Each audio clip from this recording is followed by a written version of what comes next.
नमस्कार, बहुत बहुत स्वागत है आप सभी दर्शकों का। और मैं इस वक्त दिल्ली के मुंडका विधानसभा में मौजूद हूँ।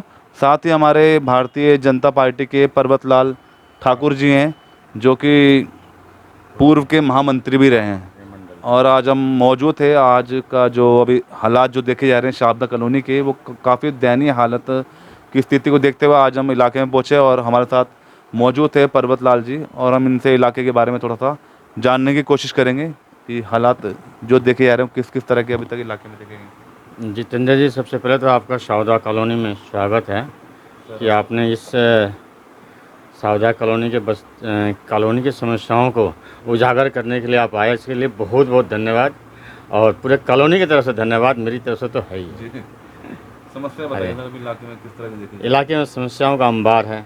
हम जिस उम्मीद पे यहाँ की भारतीय जनता पार्टी के कार्यकर्ताओं ने इतने 27 वर्षों बाद जो परिश्रम करके हर एक विधानसभा को जीतने का प्रयास किया था, उसमें हमारा भी एक विधानसभा है, मुंडका विधानसभा।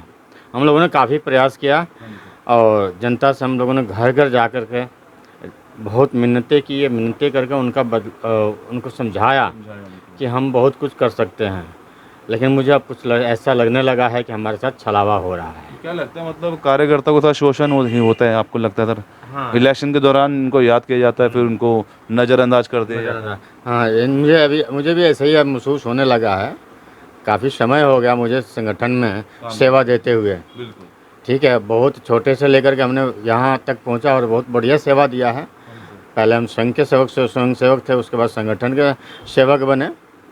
मुझे कहीं ना कहीं ऐसा महसूस होता है कि अब जो हमारे जनप्रतिनिधि है वो हमारे संगठन के कार्यकर्ताओं को शोषण करना शुरू कर दिए हैं। अच्छा, यहाँ के मौजूदा विधायक जी कौन है? ये अभी हमारे गजेंद्र दराल जी हैं। अच्छा। और युवा हैं। बिल्कुल। और उम्मीद थी हमें कि युवा कार्यकर्ता हैं और युवा जो भी हमारे जनप्रतिनिधि होगा उसके अंदर जोश अधिक होती है, वो ज़्यादा काम भी करेगा।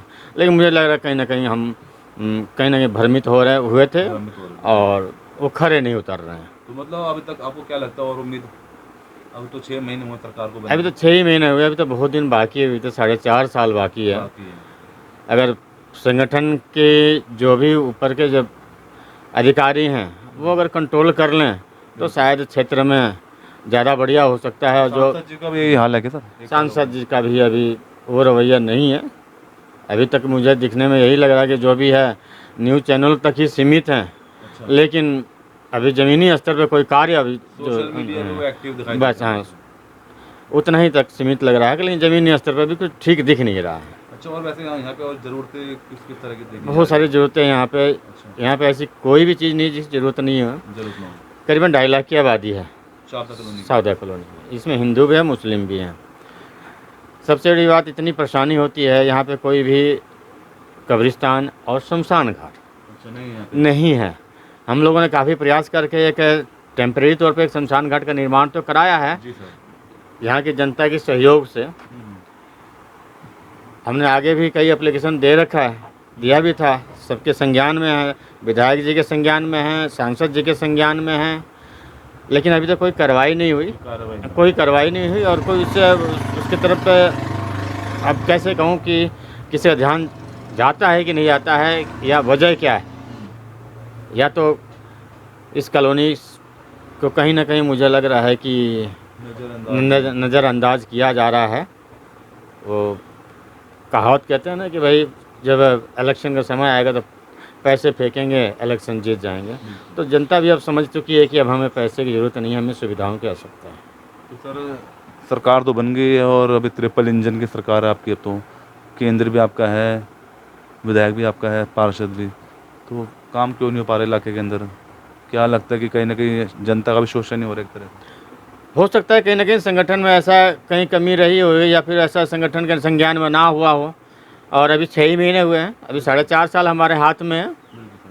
संगठन की जो भी बड़े अधिकारी हैं चाहें तो अभी भी सुधार सकते हैं और अब बहुत समय है अभी। तो लोग आपके पास आते हैं यहाँ पे समस्या हम बहुत समस्या लेकर के आते हैं यहाँ पे। एक तो गरीब तबके के लोग हैं, मजदूर कैटेगरी के लोग हैं यहाँ पे, रोज़ कमाते हैं रोज़ खाते हैं, वैसा सिस्टम है। तो उनको अभी जितने कई हमारे माता बहनें हैं जो वृद्धा पेंशन सरकार ने अभी मीडिया के माध्यम से हमें बताया था कि अभी वृद्धा पेंशन, विधवा पेंशन ये सब लागू की जाएगी, लेकिन अभी कोई ऐसा है ही नहीं। अच्छा, आप भाजपा में हैं तो आप किस तरह से लोगों के बीच में हाँ, काम कर रहे हैं? अब इलाके में इतनी समस्या है सर। इलाके में समस्या है, लेकिन कहीं ना कहीं हम लोगों को समझा बुझा करके अभी इतना ही समझा पा रहे हैं कि वो अभी 6 महीने का समय बीता है। अभी देखो, अभी हो सकता है कि अभी नया नया सरकार बनी है, कई चीज़ें ऐसे हैं जो जो यहाँ के प्रतिनिधि हैं उनके अभी अंडर में ना आया हो, समझ में ना आया हो, है ना। समय बीतेगी तो जल्दी आ जाएगा और ये सारी सुविधाओं का समाधान होगा। सर, अभी छात्र संघ जो जीते हैं अभी 3 सीटों पे। हाँ, छात्र संघ का बहुत बहुत धन्यवाद। हमारे तीनों जो छात्र संघ के नेता हैं ABVP के, अखिल भारतीय विद्यार्थी परिषद के, और उनके सभी नेतागणों का, सभी कार्यकर्ताओं को ABVP के बहुत बहुत धन्यवाद, बहुत बहुत शुभकामनाएं हैं। अच्छा, आप कब से वैसे इस राजनीति में सर जुड़े हैं पार्वती?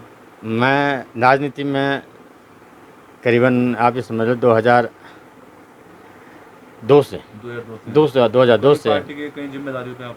कई जिम्मेदारी, छोटे मोटे बहुत सारे जिम्मेदारियों पे। पहले हम संघ के जिम्मेदारित्व थे हमारे पास, उसके बाद के संगठन के बहुत सारी जिम्मेदारियों पर मैं कार्य करते हुए अभी तक यहाँ तक तो पहुँचा। आप हर इलेक्शन में आप साथ देते हैं? बिल्कुल, हम सक्रिय रूप से भागीदारी निभाते हैं। ठीक है, और कुछ मैसेज देंगे सर पार्वती जी?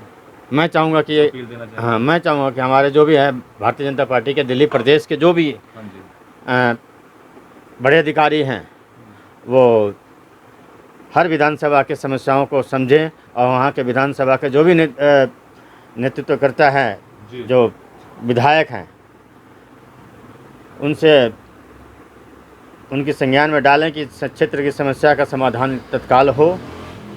और दिल्ली सरकार, जो हमारी बहन देखो, रेखा गुप्ता जी हैं, जो मुख्यमंत्री हैं, मैं उनसे भी आग्रह करूंगा कि जो गरीब तबके के हैं, पिछड़े लोग हैं, वहाँ की बस्तियों का ऊपर ज़्यादा ध्यान दिया जाए, वहाँ की समस्याओं के ऊपर ज़्यादा ध्यान दिया जाए, ताकि जनता जो हमसे जुड़ी हुई है वो हमसे जुड़ी रहे हमेशा के लिए। बिल्कुल, सही बात। धन्यवाद। धन्यवाद।